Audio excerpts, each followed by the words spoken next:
بسم اللہ الرحمن الرحیم۔ میں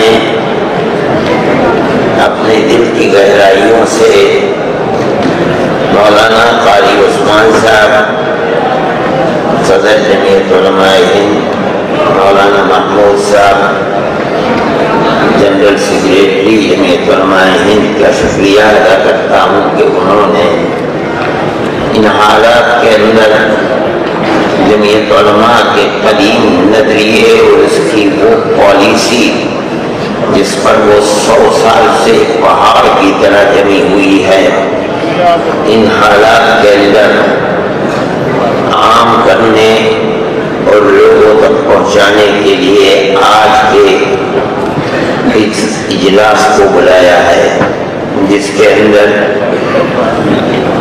مسلمان کی مقتدر شخصیتیں اور مختلف مذاہب کے عظیم لوگ شریک ہیں۔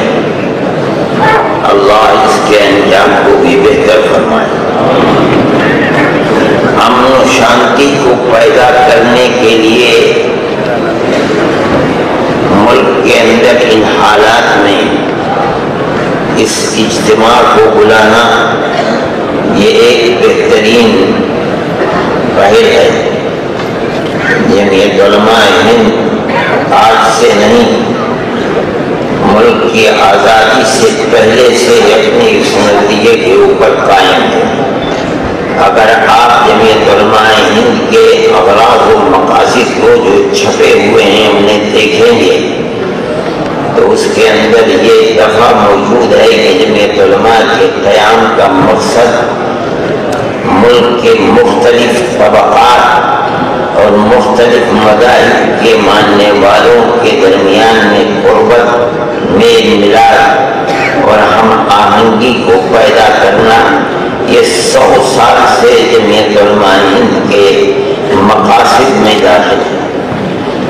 ملک کی آزادی سے پہلے جب ایک طبقہ کھڑا ہوا اور اس نے دلوں کو بانٹنے کا کام کیا تاکہ ایک نئی حکومت قائم کی جا سکے، اور اس کے اس دعوے کے اندر بے شمار لوگ اپنے راستے سے بھٹک گئے، جذبات کا شکار ہوئے، تنہا جمعیت علماء ہند ہی اور اس کے اکابر ایک جماعت کی جن کی ٹوپیوں کو اچھالا گیا، پگڑیوں کو پیروں سے روندا گیا، لیکن وہ ہم آہنگی اور پیار و محبت کے جس راستے پر تھے اس راستے سے دائیں بائیں نہیں ہوئے۔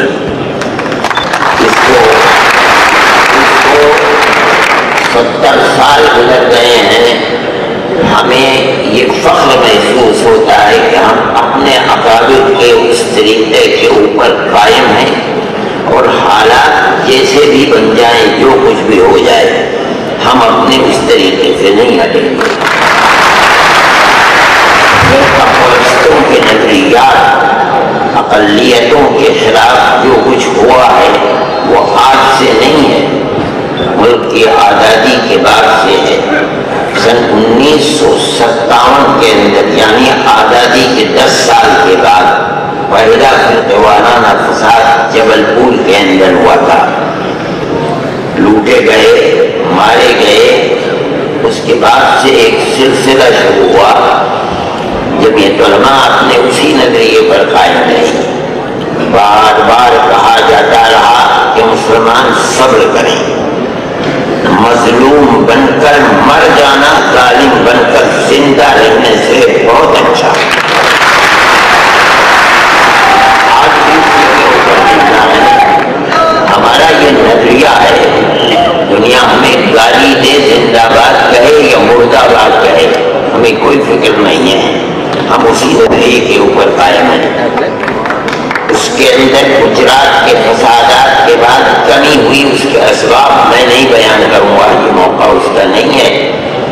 دہشت گردی میں مسلمان بچوں کو پکڑنے کا سلسلہ شروع ہو گیا۔ جمعیت علماء تنہا وہ جماعت ہے جس نے ساتھ دیا۔ ہم سمجھتے تھے کہ یہ مظلومیت کا شکار ہے، اور دلیل ہماری یہ ہے کہ جب یہ لوگ لوور کورٹ سے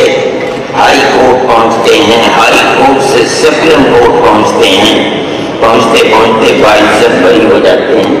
اس کا مطلب یہ ہے کہ جو کچھ کیا گیا وہ اس فرقہ پرست ذہنیت کی طرف سے کیا گیا جو ان لوگوں کو یہ ثابت کرنا چاہتے تھے کہ قومی اعتبار سے یہ دہشت گرد ہے۔ میں نے سونیا جی کے پاس خط لکھا تھا کہ آپ کے ہوم منسٹر نے شیوراج پاٹل نے جو کام کیا ہے وہ فرقہ پرست پارٹیاں 70 سال میں 60 سال میں نہیں کر سکیں۔ یہ لگتا ہے کہ جیسے پوری قوم دہشت گرد ہے، حالانکہ ایسی بات تو نہیں ہے۔ ملک کی آزادی کے اندر ہم نے کانگریس سے آگے بڑھ کر قربانیاں دی ہیں، پیچھے رہ کر نہیں۔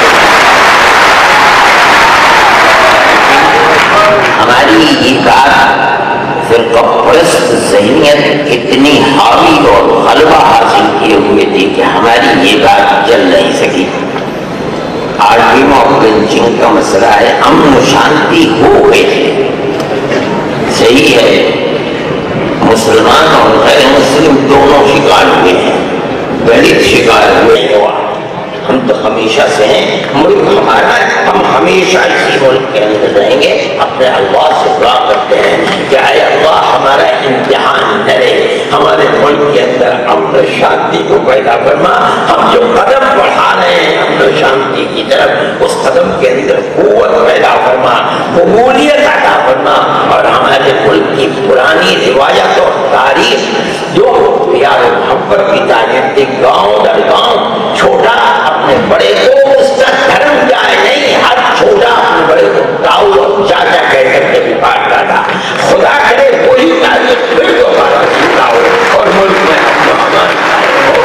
ہندوستان زندہ باد، امن و آشتی پائندہ باد۔